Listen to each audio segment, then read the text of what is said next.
What's going on, everybody? Today we're out here to do some 0 to 60 or 0 to 100 kilometer hour times on the FZ6.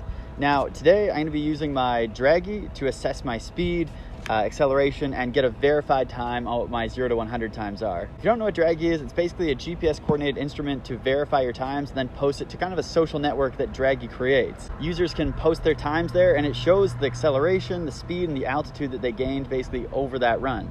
So it's verified basically because you get an invalid score if you're going downhill too much, so you have to stay like under a 1.5% slope.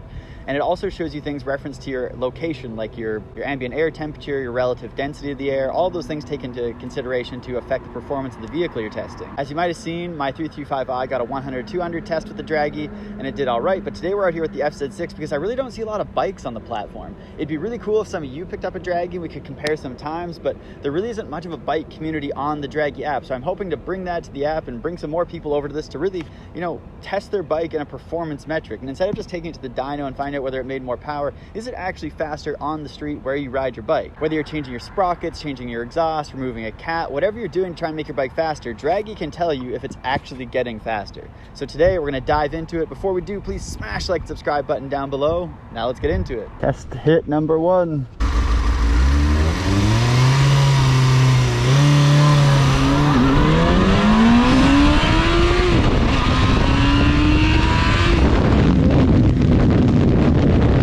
So you can see in the app we did a 6.01 0 to 60, and that's pretty good. My shift was pretty bad, but everything else was all right. I'm gonna try winding out first all the way to the top, hit limiter, and see if I can get 100 in first.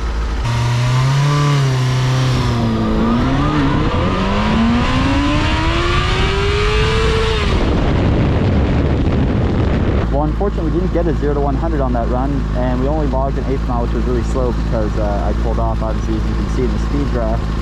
But as you can see, we didn't hit 100 kilometers an hour, so it looks like we're gonna have to click second to get into 100, at least on the GPS speedo.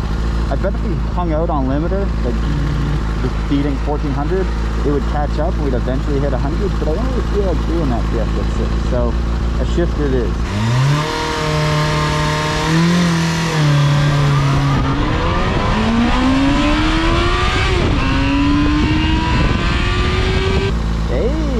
Fastest 0 to 60. We got a 5.97. That's pretty good. If you take out the 1 foot rollout, we got a 5.61. Huh, not bad. So we got 3 times up, and none of them are great. Like, we're not breaking any records here, getting into the 3 seconds mark, but we are getting under 6. We did manage to get a 5.97 seconds, and as you can see on the Draggy, we're really hovering around the 0.5 G acceleration. The G's are pretty rough. Like, I don't know why they oscillate back and forth so much, but that was a pretty clean run. I kept the front tire on the ground and just clicked second real fast, and boom, right into 100. So I went home, did some reading about how to launch a motorbike better, and I discovered really what you got to do is clutch out a little bit right until you're on the edge of the friction point.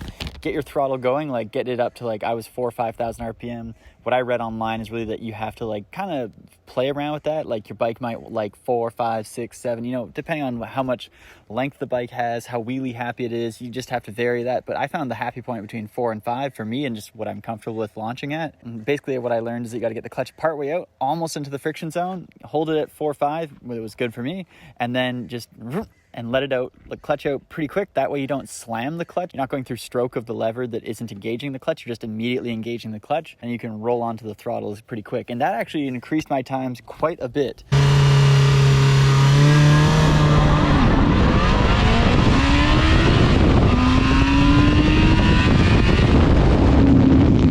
So obviously I'm headed in the right direction with my clutch engagement, but this run was too much downhill, so it didn't validate the score on Draggy.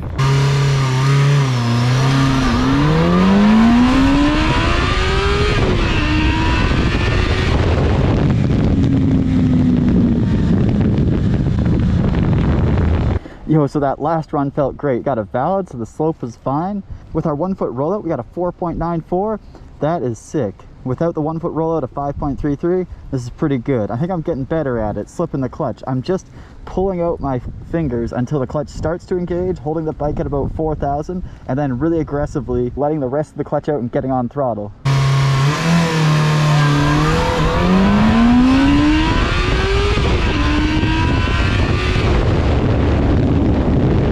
and that was great. It was like I could feel the front end get light. I didn't say like I wheelied it, but I just definitely felt the front end hopping around a little bit. So it was really on the limit of like how much my body position could hold the front wheel down. And then yeah, just click second real fast and did it. That was great. So this launch has been drastically improved by getting my clutch loaded and then holding the RPM 4,000 to 5,000. I'm pretty stoked with the results. I mean, we didn't get to the coveted 3.6 that people say that the FZ6 can do, and I'd say that's just down to rider error. Like, I could get better at this. I could launch it at a higher RPM. I could get more comfortable with the front wheel lifting off the ground. I could find a smoother, flatter road where I'm not like fighting the ups and downs and the bumps in the road, so I can just purely focus on going straight. And also I could take this to a drag strip where you have a better grippy surface and there's absolutely no distractions. But that would definitely be like the way to improve it. But I'm pretty happy. Getting it almost within a second of the advertised time is pretty good to me. I'm pretty happy about that. So that wraps up doing the 0 to 60 or 0 to 100 system if you're on the metric system like me here in Canada. If you guys like this video, smash the like and subscribe button down below. Drop a comment. Tell me what other kind of stuff you want to see me do with the Draggy, because with the Draggy, I could do some quarter mile, eighth mile, 100 to 200 hits, any kind of performance testing you can do with this. It's pretty cool to see the metrics of how fast you're going, like what the acceleration looks like, what your shift times look like. I hope you guys enjoyed this perspective on just like what an average rider can get out of the FZ6. I know when you look at 0 to 60 times on the internet, they're a little bit skewed and flawed because the magazine articles that present those times and like state those testings often do everything they can to get the numbers in their favor, like big breeze behind them, like perfectly flat slope, rider that weighs nothing, like wearing nothing but a lycra suit to get their aerodynamics down. They do everything, and also they definitely use that 1 foot rollout time. Just if it's the history of drag racing, if you want more information on how they time 0 to 60s and how the magazines do it, go check out a Hagerty video that I'll link below. Really insightful, really good explanation on how timing is kind of skewed and how it's kind of just tweaked to get the peak number out of it, the lowest number you can get. So as always, thanks for watching, everybody. Please smash the like and subscribe button down below, and as always, have a good day.